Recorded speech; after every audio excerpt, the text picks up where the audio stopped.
하나님 아버지, 오늘도 주님 따라 주님의 길을 걸어가기를 원합니다. 우리 인생의 길이 녹록지 않고 때로는 시험과 유혹과 환난과 염려와 근심이 많지만 주님 우리를 불러주셨기에, 주님 우리를 십자가에서 새롭게 하셨기에 주님 따라가기를 원합니다. 예수 믿으면서 우리에게 심어주신 하나님의 형상을 본받기를 원합니다. 예수 그리스도가 하나님의 형상이오니 주님의 말씀, 주님의 살아온 삶의 모습, 주님의 태도, 우리에게 가르쳐 주신 복음의 능력들이 살아 움직이기를 원합니다. 주님이 나를 따라올 수 있냐고 물어보실 때 주님 말씀 따라 살아가겠습니다 하고 감히 결단하는 저희 삶이 되게 해 주옵소서. 이 아침에도 하나님 말씀을 듣습니다. 말씀 가운데 저에게 깨닫게 해 주시고 오늘도 결단하게 하시고 주님을 닮아가는 삶이 잘했다, 충성된 종이라고 칭찬받을 수 있는 저의 삶이 될 수 있도록 역사하여 주시옵소서. 예수님의 이름으로 기도하옵나이다. 아멘. 오늘 아침에는 요한복음 21장의 말씀입니다. 요한복음 21장 15절에서 19절까지 말씀이 되겠습니다.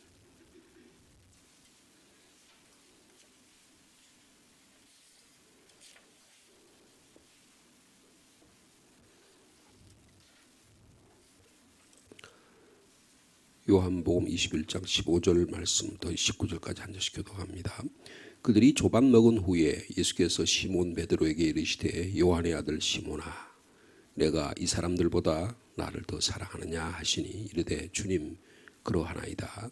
내가 주님을 사랑하는 줄 주님께서 아시나이다. 이르시되 내 어린 양을 먹이라 하시고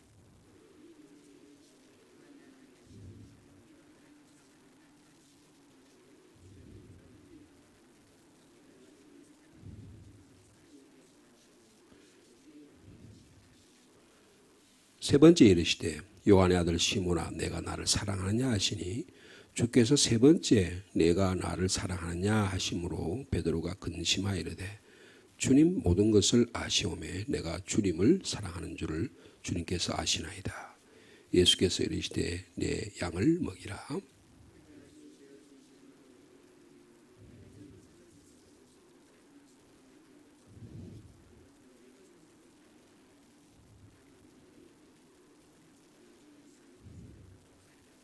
(19절) 말씀 같이 읽습니다.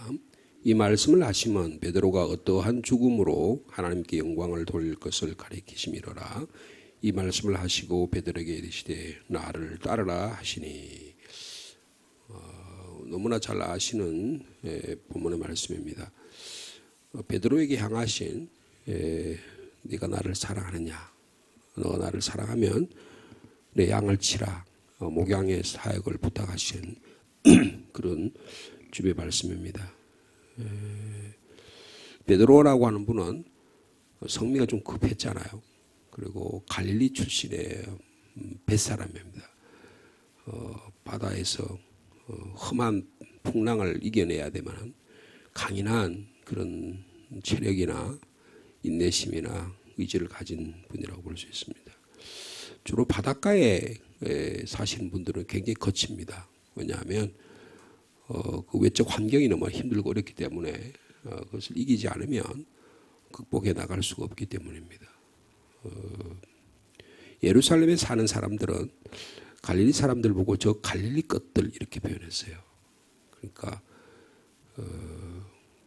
말하자면 좀 천대를 한 거죠. 예루살렘 중심에, 예루살렘 성전 중심에 이스라엘 최소한도 주전 1000년경에 다윗과 솔로몬 시대에 예루살렘 성전이 만들어지고 나서는 모든 정치, 경제, 사회, 문화 모든 중심이 예루살렘을 중심으로 이루어졌습니다. 그러니까 갈릴리는 별 볼 일 없는 곳이에요. 배우지 못한 사람들이 있는 곳입니다. 사회적으로 뭐라 그럴까요? 좀 소외된 계층, 그런 의미를 가지는 거죠. 우리나라 역사를 보면 조선시대 역사를 보면요. 우리나라는 한양, 그러니까 지금의 서울이죠.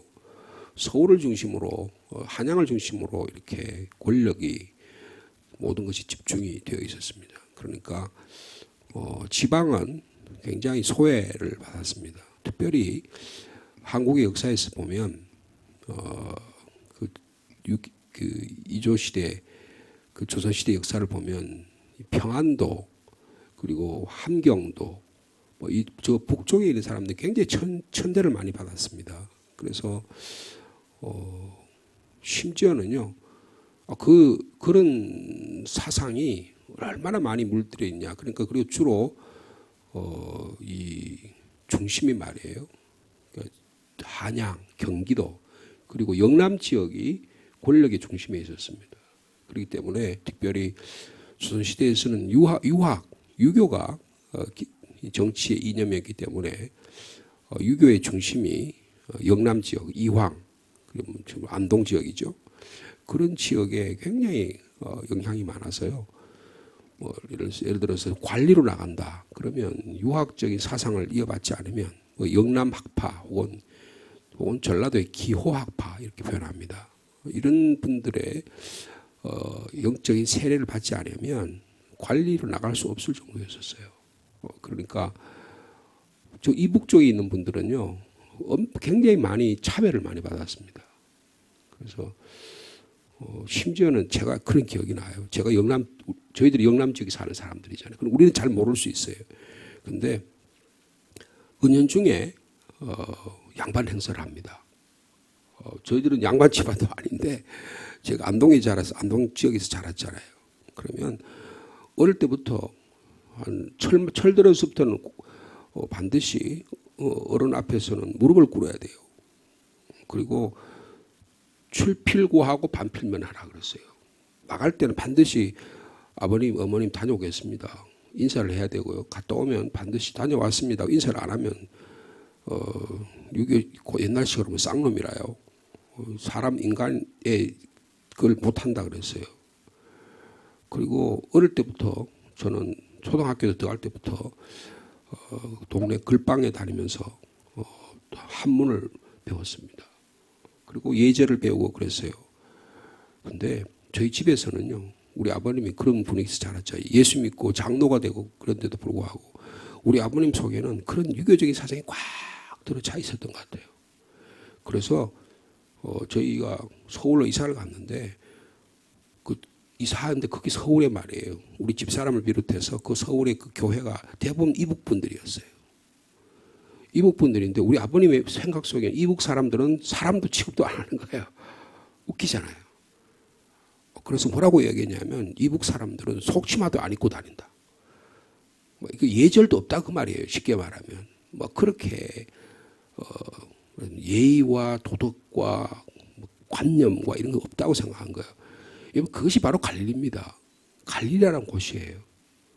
이 갈릴리 출신의 사람이 바로 베드로입니다. 베드로는 특별히 성격적으로 자기 주도형이에요. 그리고 고집이 아주 셉니다. 주는 그리스도시요 살아계신 하나님의 아들입니다라고 과감하게 고백했던 사람이기도 해요. 근데 예수님께서 내가 십자가를 지러 간다. 내가 십자가에서 죽을 것이다. 이렇게 말씀하시니까 마태복음 16장을 보면 그 예수님께서 주는 그리스도시요 살아계신 하나님의 아들이라고 고백했던 그 베드로가 갑자기 돌변해가지고 예수님 그럴 수 없습니다. 당신은 십자가 지면 안 됩니다. 그러면서 예수님이 내놓았던 하나님의 나라를 정면으로 부정합니다. 그리고는 성경에는 이렇게 좀 표현을 점잖게 해서 그렇지 그 맥락을 보면 예수님 멱살을 잡은 거예요. 멱살을 잡으면서 흔들어대면서 그런 하나님 나라 포기하라고 그렇게 말했던 사람이 베드로입니다. 그리고 골목 대장스타 이런 저질러 놓고 보는 거예요. 그런 사람이 베드로였습니다. 근데 오늘 본문을 보면 예수님께서 너가 나를 사랑하느냐 세 번 물으신 다음에 그렇게 말씀하셨잖아요. 내가 진실로 진실로 내게 이르노니 내가 젊어서는 스스로 띠뛰고 원하는 곳으로 다녔고 너 주도적인 삶을 살았지만 네가 원하는 것이 너의 목표라고 생각하고 너가 원하는 것이 너의 것이라고 봐서 그렇게 다녔지만 늙어서는 내 팔을 벌리니 이제는 네가 네 뜻대로 안 된다 그 말이에요. 어떻게 해요? 남이 내게 띠띠우고 원하지 아니한 것으로 데려가리라. 주님 그런 말씀을 하셨어요. 그것은 이 말씀을 하신 이유는 베드로가 어떤 죽음으로 하나님께 영광을 돌릴 것을 가리킴이라 그렇게 말했습니다. 그러니까 베드로의 삶에서 보면 우리의 신앙의 성숙함, 건강한 신앙생활이 뭘까라고 하는 거예요. 우리 신앙의 건강한 모습이 뭘까요? 하나님이 나를 통해서 원하신 뜻이 뭘까요? 베드로는 하나님 일 많이 하는 것이 하나님 뜻이라고 생각했어요. 주님을 위해서 자기가 목숨을 하고 막 어떻게 합니까? 예루살렘에서 지도자들이 사람들을 보내가지고 주님이 겟세마네 동산에 기도하는데 주님을 제거하려고 주님을 잡으러 오니까 칼을 뽑아가지고 말고의 귀를 자를 정도의 의협심이 강했던 분이잖아요.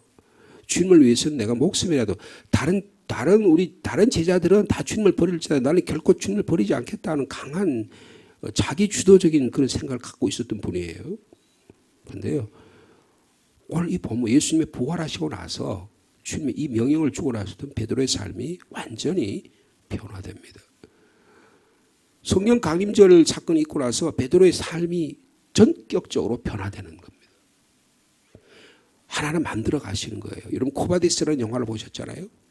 오래된 영화입니다만 주여 어디로 가시나이까? 베드로가 로마의 대핍박이 일어나니까 베드로가 도망을 가잖아요. 그런데 주님이 나타나셔서 주님이 로마를 안 떠나시는 거예요. 그래서 주님이 어디로 가십니까? 내가 지금 로마에 순교하러 간다. 베드로가 로마에서 순교하잖아요. 베드로의 후반기 삶을 그렇게 표현한 것입니다.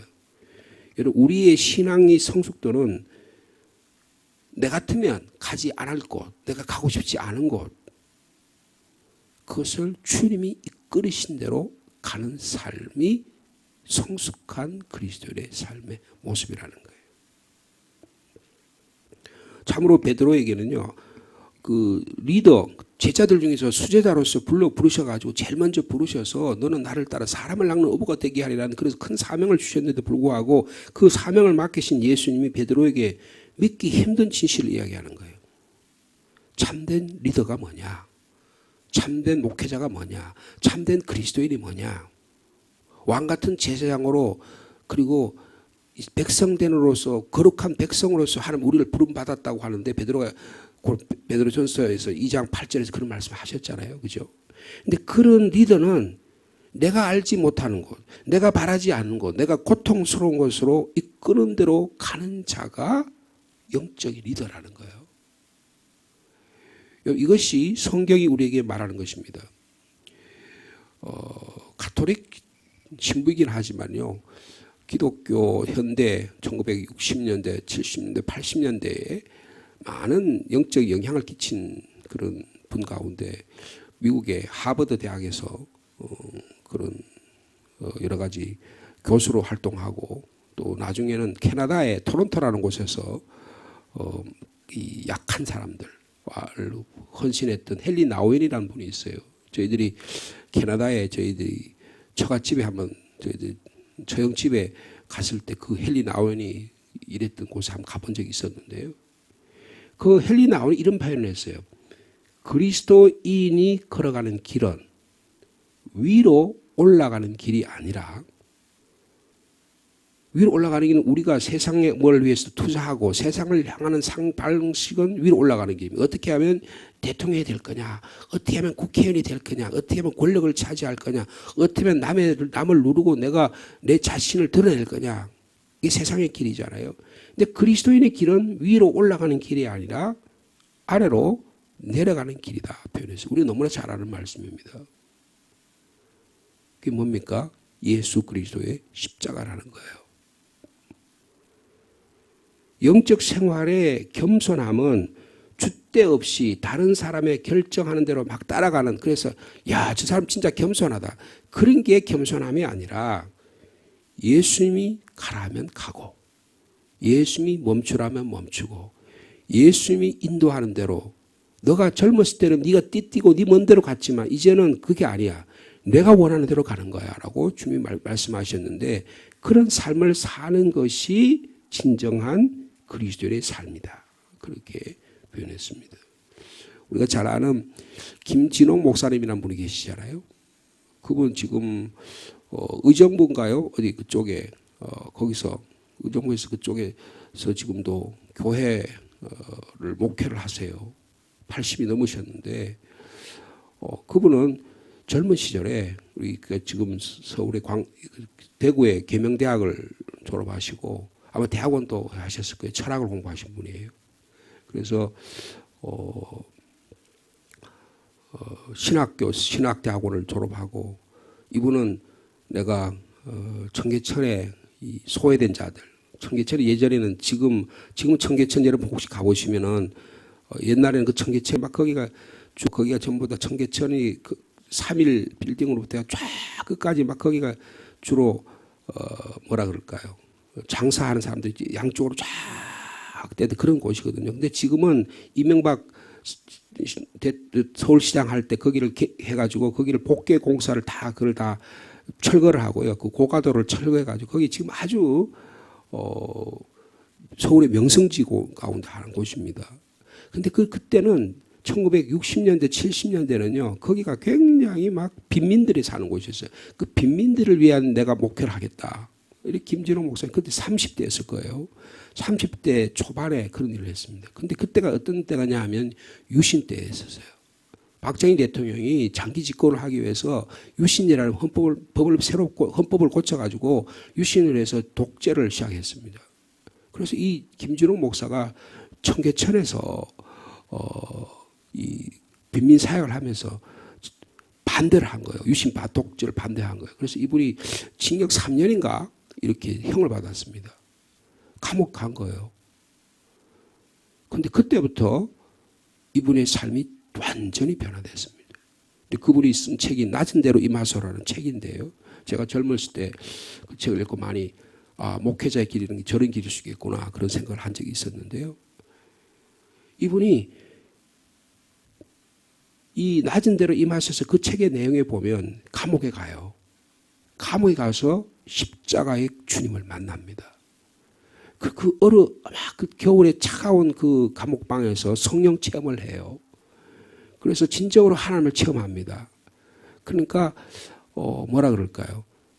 자기는 막 빈민 목회를 해가지고 저 김진홍 목사 빈민 목회 하는구나. 나중에 둘의 마을이라는 걸 공동체를 만들어가지고 남양주인가 어디 가서 막 그런 공동체 활동을 하고 마지막엔 그 후반기 목회는 그 굴이라는 곳에서 그런 또 교회를 세워서 그렇게 목회 활동. 지금은 이제 의정부인가 어디 그쪽에 가서 지금 또 영성 훈련을 목회하는 그런 목회를 하시는데 이분이 그 삶의 모습은 낮은 대로 임하는 거예요. 주님을 닮아간다는 낮은 곳으로 간다는 거예요.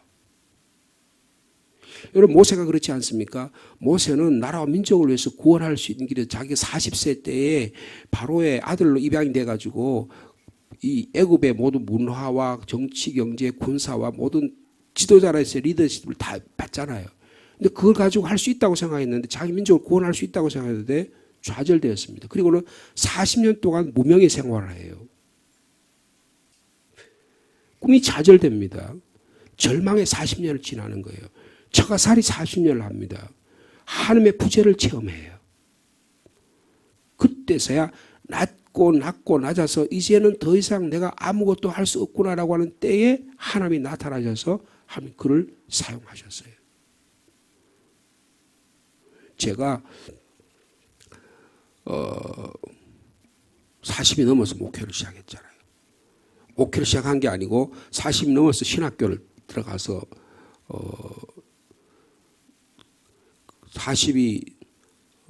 43살인가 44살에 신학교를 졸업을 했거든요. 그리고 하고 전임 전도사 2년, 그 다음에 부목사 4년. 그러고 나서 이 교회 담임 목사로 오니까 50이 넘었어요. 50살이었다고요.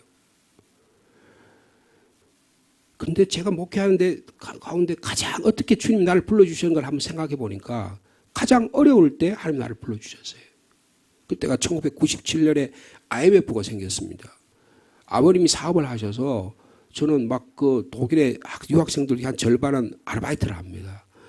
막 그 예를 들면 막 저기 메르체스 벤츠, BMW 이런 데서 아르바이트를 하면요. 방학 동안 아르바이트는 그 아르바이트는 굉장히 아르바이트 그러니까 수입 그 아르바이트 론이라 그러죠. 그 아르바이트 그 봉급이 굉장히 많아요. 그러면 혼자 열심히 한 석 달 정도 일하면 8개월 나머지 9개월은 그거 가지고 먹고 살 수 있는 거예요. 근데 저는 그것도 하지 않았습니다. 그러면 제가 유학생활 하면서 그때는 마도 제 아들이 태어나지 않을 때니까 제 아내랑 딸 둘이랑 우리 아버님이 저를 뒷바라지 해주시면서 그렇게 살았거든요. 근데 IMF가 터졌어요. 그리고 그 해에 제 아들이 태어났어요. 그리고 또 그 해에 또 제 지도교수가 죽었습니다. 이러면서 저에게는 굉장히 어려운 시대. 그래서 제 아내가 우리 아들을 출산을 했는데 이 산후에 이 조절 의사가 좀 잘못한 것 같아요. 그래서 이 뭐랄까요 골반이 이렇게 애를 놓은 다음에 수축해가지고 정상이 돼야 되잖아요. 근데 이게 안 된 거예요. 그래가지고 한 달 정도를 꼼짝달싹도 못하고 누워 있었어요. 그럼 그걸 누가 다 뒷바라지 해야 됩니까? 여기 한국에 있으면 누가 뭐 부모님이라 누가 와서 할 수 있는데 거기서는 혼자 제가 다 해야 되는 거예요. 그러니까 아내를 뒷바라지 해야죠. 태어난 아기 매일 하루에 한두 번씩 목욕시켜줘야죠. 애들 조그만 아직도 이제 초등학교 이제 다니는 애들 다 학교 보내야 되죠.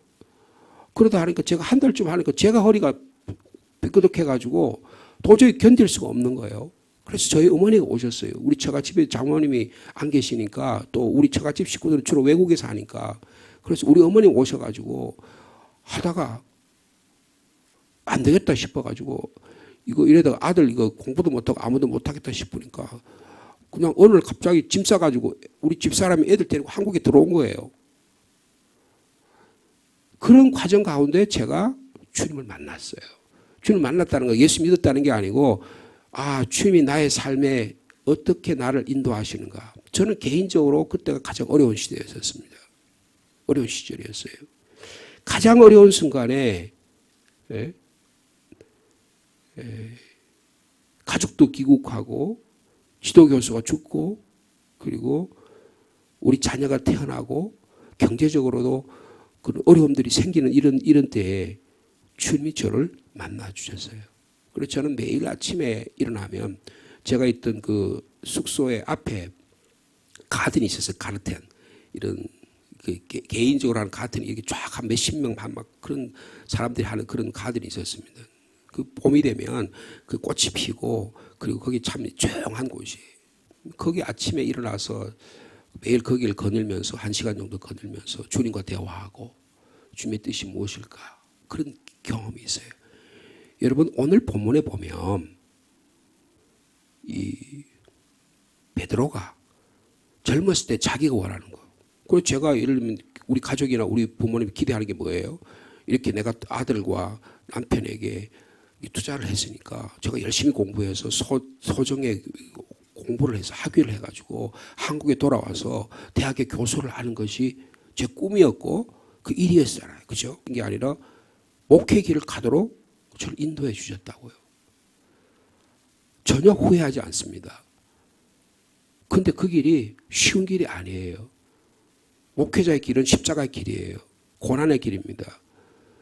일을 열심히 하면 할수록 불평과 원망과 시기를 받는 것이 목회자의 길입니다.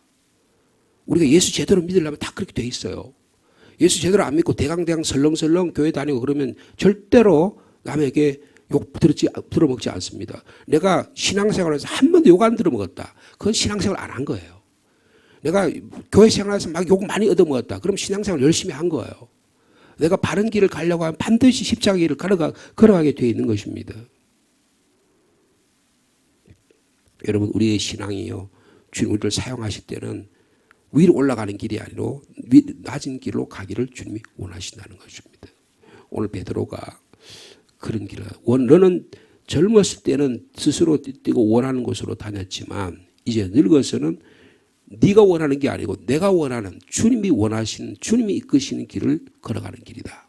제가 김진홍 목사님의 예를 말씀을 드렸고 헨리 나우엔도 그 하버드 대학에 교수로 있었는데 그 교수의 길을 다 내두고요. 그 토론토의 작은 공동체 그러니까 지금으로 말하면 보육시설이에요. 그 보육시설은 전부 다 언어 장애, 지적 장애, 정서적 장애 이런 사람들인데 그 곳에 들어가서 나머지 죽을 때까지 거기서 합니다. 거기 아담이라고 하는 어린아이가 있었는데 그 아담하고 대화를 하면서 걔의 발을 씻기고 걔의 옷을 갈아입히고 걔에게 같이 그림을 그리고 대학 교수가 말이에요. 그 모든 그 명예와 존중의 그런 걸 다 내려놓고 그때 진정으로 주님이 걸어가신 길을 헨리 나우엔은 걸어갔다고 자기 자신이 그렇게 말합니다. 그러면서 예수님과 함께하는 생명의 삶, 풍성한 생명의 삶을 살아가게 됐다고 그렇게 고백하고 있습니다. 여러분 주님이 이끄시는 그 길을 오늘도 따라가는 겸손한 저 여러분 십자가 길을 걸어가는 저 여러분의 삶 되기를 축복합니다. 걸어가신 하나님 아버지 주님이 이끄신 길이라면 그게 두려움의 길일 수 있고 내가 가기를 원하지 않은 길일 수 있지만 주님이 가시는 그 길이라면 주님 따라가기를 원합니다. 우리에게 베드로처럼 우리에게 모세처럼 우리에게 엘리야처럼 십자가의 체험이 일어날 때 주님이 걸어가신 길이라면 주님이 이끄시는 길이면 주님과 함께 걸어가겠습니다 하고 결단할 수 있는 저희들이 되게 하여 주옵소서. 이 무력함의 길, 낮은 길은 누구나 걸어가기를 원하지 않는 길입니다. 그러나 베드로처럼 주님이 우리에게 말씀하시면 우리가 원하는 길이 아니라 주님이 원하는 길을 한 걸음 한 걸음 따라가기를 원합니다. 주님 저의 삶을 주님께 맡기오니 오늘도 저의 삶을 주님이 원하신 그 길을 걸어갈 수 있는 믿음을 허락하여 주시옵소서. 고집센 베드로, 갈릴리 출신의 베드로, 예수님의 멱살을 잡던 베드로, 자기가 주도해서 주님 앞에 자기를 드러내지 않으면 성미가 참지 못했던 베드로가 겸손한 사람이 되어서 너희가 여러 가지 시험으로 말미암아 근심하지 않을 수 없으나 오히려 기뻐한다. 불로 연단에 없어질 금보다 더 귀한 믿음이 주님께서 나타나실 때 영광과 존귀로 너희를 얻게 한다고 베드로가 고백할 정도로 믿음의 시련을 주님이 걸어갔던 십자가 거꾸로 매달려 도망갔던 로마의 핍박 가운데 도망갔던 그가 다시 로마로 돌아가서 주님의 십자가를 졌던 베드로, 주님 우리의 삶 속에 우리가 있어야 할 것이 어딘지 바라보게 하여 주옵소서. 다 차려놓은 밥상 우리가 명예롭게 먹는 것이 신앙생활이 아니라 남을 위해 밥상을 차려드리고 고난의 현장에서 주님과 함께 눈물을 흘리며 두려움과 좌절이 있는 그곳에서 함께 슬퍼하는 그리스도의 삶을 살아가게 하여 주옵소서. 세상적인 방식이 아닌 주님의 방식이 우리에게 길들여지게 하시고 훈련받게 하시고 하나님은 그런 젊은 시절의 모세를 80이 넘어서 사용하셔서 겸손한 자로 온유한 자로 사용하셨던 것처럼 온유한 자가 땅을 기업으로 받는다고 약속해 주신 것처럼 주님 저희들도 하나님의 나라를 기업으로 받는 하나님의 나라를 잇대어 받는 저희들이 될 수 있도록 주께서 인도하여 주옵소서. 우리가 환난 중에도 즐거워하나니 환난은 인내는 연단을 시험 가운데도 능히 이겨낼 수 있는 주님 십자가를 따라가는 믿음의 삶이 될 수 있도록 주께서 인도하여 주시옵소서. 우리 가정에 우리의 직장 생활에 우리 교회 생활에 그 십자가의 길이 무엇인지를 발견할 수 있는 그곳에서 참된 주님을 닮아가는 하나님의 형상을 닮아가는 저희들 될 수 있도록 역사하여 주시옵소서. 가을에 문턱에 들었지만 아직까지도 날씨가 비가 많이 오고 비 피해가 우려되고 있습니다. 무더위 가운데 우리 성도들의 건강을 지켜주시고 이곳저곳에 흩어진 사랑하는 성도들 어디 있든지 주님 닮아가는 주님을 본받는 그리스도인의 제자의 삶을 살아가도록 축복하여 주시옵소서.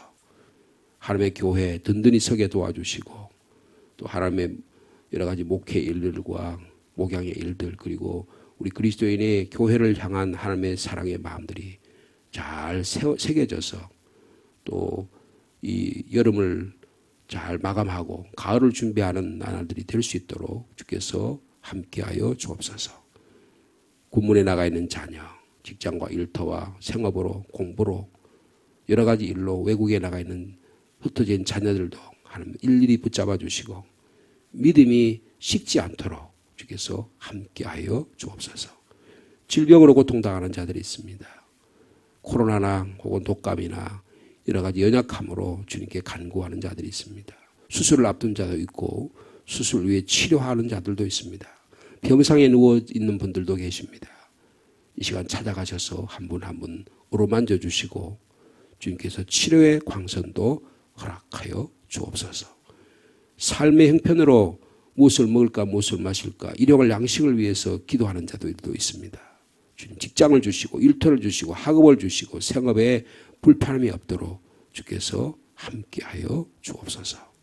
이 아침 조용한 시간에 저희를 불러주셔서 감사합니다. 주님께 기도로 아랠 때 주님 저에게도 응답하여 주옵소서. 예수님의 이름으로 기도하옵나이다.